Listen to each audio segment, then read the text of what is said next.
శ్రీమాత్రే నమ. జై గురు దత్తాత్రేయ నమ. ఈ వీడియోలో మనం మిథున రాశి వారికి మార్చి 15వ తారీఖు నుంచి 21వ తారీఖు మధ్యలో జరగబోయే వార ఫలాలు పరిశీలించినప్పుడు మిథున రాశి వారికి రాశ్యాధిపతి బుధుడు భాగ్యస్థాన సంచారం జరుగుతుంది. ప్రస్తుతం వక్ర గమనంతో ఉండడం వల్ల మిథున రాశి వారు ఏవో కొన్ని కొత్త ప్రయత్నాలు చేసే ప్రయత్నం చేస్తూ ఉంటారు. ఆ ప్రయత్నంలో చాలా వరకు నిరాశ ఎదురవుతూ ఉంటుంది. విషయాలు తెలుస్తూ ఉంటాయి కానీ అది మన అనుభవంలోకి రావడం కష్టం అవుతుంటుంది. కుజుడితో కలిసి సంచరించడం వల్ల కొంత విభేదాలు విరోధాలు లాంటివి రావడం జరుగుతుంది. మీ అభివృద్ధిని చూసి వార్వలేని కొందరు ఏదో విధంగా మిమ్మల్ని ఇబ్బంది పెట్టాలనే ప్రయత్నం చేయడం కానీ అన్పాపులర్ చేయాలనే ప్రయత్నం కానీ జరుగుతూ ఉంటుంది. అయితే విదేశ వ్యవహారాలు విదేశ ప్రయత్నాలు చాలా వరకు కలిసి రావడం జరుగుతుంది. ఇది సాఫ్ట్వేర్ రంగంలో వారికి, సినిమా రంగంలో ఉన్న వాళ్ళకి, ఎటువంటి టెక్నాలజీ రంగంలో ఉన్న వారికైనా కొన్ని కొత్త విషయాలు తెలుసుకోవడం జరుగుతూ ఉంటుంది. అయితే రాశి ఉన్నటువంటి గురుగ్రహం చాలా వరకు మిమ్మల్ని ప్రస్తుతం రుజుమార్గంలోకి మారడం వల్ల మంచి విషయాల మీద ఆసక్తి పెంచుకొని 10 మందికి ఉపయోగపడాలి అన్నటువంటిది ఏదో ఒక ప్రయత్నం జరుగుతూ ఉంటుంది. ఆ ప్రయత్నంలో మీరు చాలా వరకు సక్సెస్ అవ్వడం జరుగుతుంది.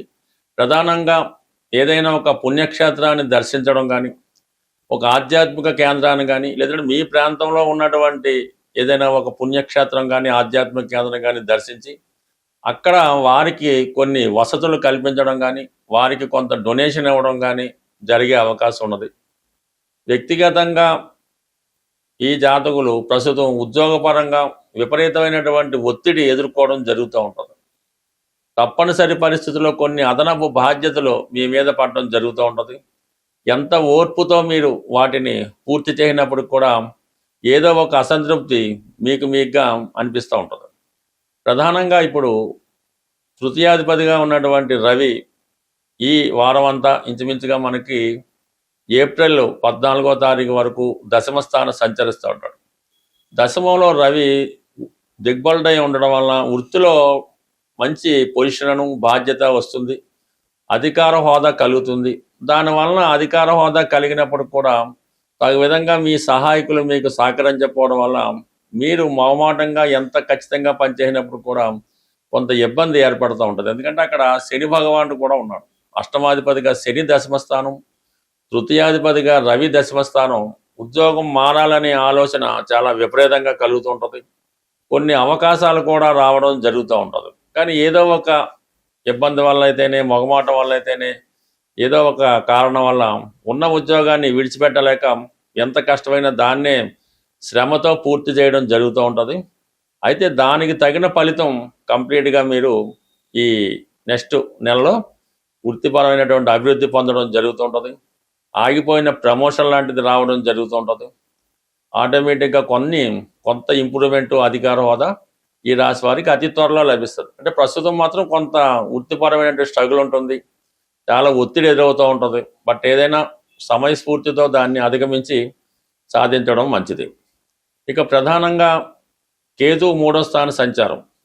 ఇది కొంతవరకు మీ యొక్క ప్రయాణంలో కొంతమంది కొత్త మిత్రుల్ని కలుసుకోవడం జరుగుతుంటుంది. వారితో కొన్ని విషయాలు తెలుసుకోవడం జరుగుతుంటుంది. మంచి ప్రావీణ్యం కలిగినటువంటి ఆధ్యాత్మికవేత్త కానీ, వృత్తిలో చాలా ప్రొఫెషన్గా ఉన్నటువంటి వ్యక్తి మీకు కొన్ని సలహాలు సూచనలు ఇవ్వడం జరుగుతూ ఉంటుంది. బట్ ఏదైనా కొంతకాలం పాటు మీరు ప్రస్తుతం ఉద్యోగాన్నే కంటిన్యూ చేసుకోవాలి తప్ప ఈ సమయంలో ఎటువంటి వ్యాపారం తలపెట్టడం కానీ, ఇతరులతో కలిసి వ్యాపారం ప్రారంభించడం కానీ చాలా వరకు అంత అనుకూలం కాదు. కష్టమైన నష్టమైన ఉన్న ఉద్యోగాన్ని మీరు కంటిన్యూ చేసుకోవడం మంచిది.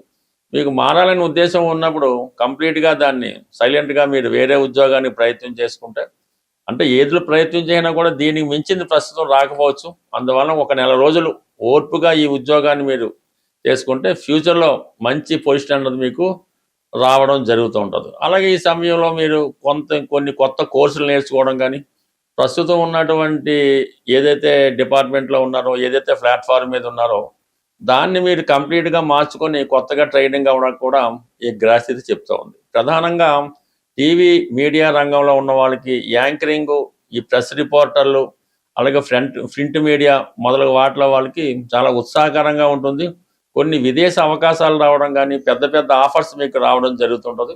దాన్ని కంప్లీట్గా మీరు ఉపయోగించుకోవడం మంచిది. బట్ ఏదైనా ఇప్పుడిప్పుడే వృత్తిలో ప్రవేశిస్తూ టెంపరీ ఉద్యోగాలు చేస్తున్న వారికి మాత్రం 100% మీరు ఉద్యోగం మారితేనే మీకు అభివృద్ధి అన్నది కనబడుతూ ఉంటుంది తప్ప ప్రస్తుతం ఉన్న దాంట్లో కన్నా మంచి అవకాశం వచ్చినప్పుడు మీరు మారితే ప్రస్తుతం ఉన్నటువంటి వాల్యూ కూడా పెరుగుతుంది, జీతం కూడా పెరుగుతుంది. కాబట్టి ఏదైనా మిథున రాశి వారికి ఉద్యోగం మారితేనే అభివృద్ధి వస్తుంది. ఈ వారంలో మనకి ఉగాది నూతన సంవత్సరం రాబోతుంది. అయితే ఉగాది నాటికి ఈ గ్రహాలన్నీ రాహు కేతువు యొక్క యాక్సెస్లోకి రావడం వల్ల ఒక విధమైనటువంటి కాలసర్పదోషం ఉండగా ఈ ఉగాది ప్రారంభం అవడం జరిగింది. అంటే దీనివల్ల సంపూర్ణంగా రావాల్సినటువంటి ఫలితాలు సకాలంలో అందుకోలేకపోవడం జరుగుతుంది.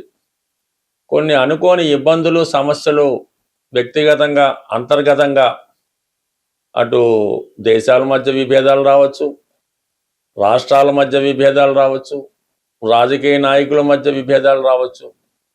కొన్ని అనుకోని సమస్యలు ఈ ఉగాది, ఈ కాలసర్పదోష ప్రభావం వల్ల సంవత్సరం అంతా ఏర్పడే అవకాశం ఉన్నది.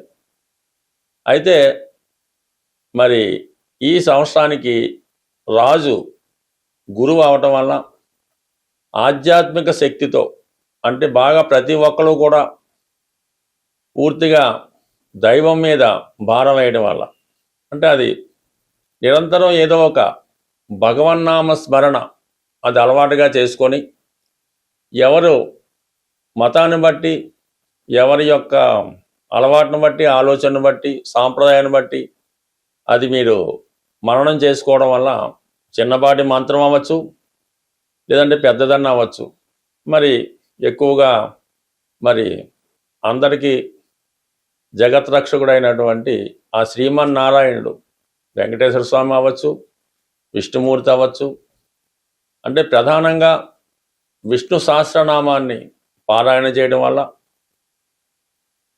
లేదంటే మీకు ఇష్టమైనటువంటిది లలితా సహస్రనామం, శివనామస్మరణం, గోవిందనామాలో ఏవో ఒకటి రోజు వీలు లేకపోతే వారంకోసారి ఇలా చేయడం వల్ల, ఎక్కువ పుణ్య కార్యక్రమాల్లో పాల్గొనడం వల్ల అటు ప్రపంచ దేశాలతో పాటు మనము కూడా సుభిక్షంగా ఉండే అవకాశం ఉంటుంది. కాబట్టి ప్రతి ఒక్కరూ అంటే ఈ సంవత్సరం గురువు రాజు అవ్వటం వల్ల ఇది మీకు మంచి ఫలితం జరిగే అవకాశం ఉంది. అందరితో పాటు మనము బాగుండాలనే మన ఆలోచన కూడా నెరవేరే అవకాశం ఉంది. కాబట్టి సాధ్యమైనంత వరకు మరి భగవన్నామ స్మరణ చేస్తూ ఎవరినైనా మరి దేవాలయాల్ని రక్షించడం, ధర్మాన్ని రక్షించడం, ఇవన్నీ చేయడం వల్ల చాలా వరకు ప్రతి ఒక్కరికి మంచి ఫలితాలు రావడం జరుగుతూ ఉంటుంది. అలాగే ఈ ఉగాది రోజు మీకు కామన్గా మరి ఎవరైతే తొందరగా వివాహం జరగాలి, లేదంటే ఉద్యోగం రావాలి అని కోరుకుంటున్నారో ఈరోజు వాళ్ళు కనీసం అంటే ఈ నవధాన్యాల్లో ప్రధానంగా 3 పెసలు, మినుములు, కందులు, గోధుమలు ఏవో ఒక 3 ప్రధానంగా తీసుకొని మీ పిడికిలతో ఒక్కొక్క పిడికిలతో ఒక్కొక్కటి, అంటే 3 తీసుకోండి. ఒక పిడికిలతో మినుములు అవ్వచ్చు, పెసలు అవ్వచ్చు, గోధుమలు అవ్వచ్చు, కందులు అవ్వచ్చు, ఇది 3 పిడికిలు ఒకే పాత్రలో పోసి చక్కగా నానబెట్టి అవి నానిన తర్వాత ఏదైనా గోవుకి, చక్కని కామధేనుకో గోవుకో అది పెట్టడం వల్ల ఆ గోవు తింటుండగా మీరు గోవు చుట్టూ 3 ప్రదక్షిణలు చేసి ఆ గోవుకి నమస్కారం చేయడం వల్ల, ఇంకా అవకాశం ఉన్నవాళ్ళు గోపూజది చేసుకుంటే చాలా మంచిది. బట్ ఏదైనా ఉగాది నాడు ఈ కార్యక్రమం చేయడం వల్ల గోవుకి సంతృప్తి కలిగించడం వల్ల కంప్లీట్గా మీకు ఈ చక్కని ఈ ధనయోగం కానీ పెళ్లి కానీ జరుగుతూ ఉంటుంది. ఈ మధ్యకాలంలో బాగా సక్సెస్ఫుల్ రెమెడీ ఏంటంటే ఈ బంగారు, సిల్వర్ అమ్మే షాపుల్లో ఆవు దూడతో చేసినటువంటి, అంటే ఆవు దూడ వెండితో చేసినటువంటి చిన్న ప్రతిమ, ఒక 3 గ్రాములు 5 గ్రాములు అయినా పర్లేదు, అవి రెడీమేడ్గా దొరుకుతున్నాయి. అవి మీ వ్యాపార సంస్థలో మీ క్యాష్ బాక్స్లో అన్నా వేసుకోండి, మీ పాకెట్లో అన్నా పెట్టుకోండి, వీలైతే మీ పర్సులో అన్నా పెట్టుకోండి, మీ క్యాష్ బీరువాలో అన్నా పెట్టుకోండి. దాన్ని పెట్టుకొని మర్చిపోండి. నిరంతరం ధనం మీకు అందులో పెరుగుతూనే ఉంటుంది. ఈ వెండితో చేసినటువంటి ఆవు దూడ బొమ్మ మీ క్యాష్ బాక్స్లో పెట్టుకున్నా, మీ దగ్గర ఉంచుకున్నా మీకు ధనానికి లోటు రాకుండా 100% పనిచేస్తుంది. చిన్న పరిహారం గొప్ప మార్పును తీసుకొస్తుంది. స్వస్తి.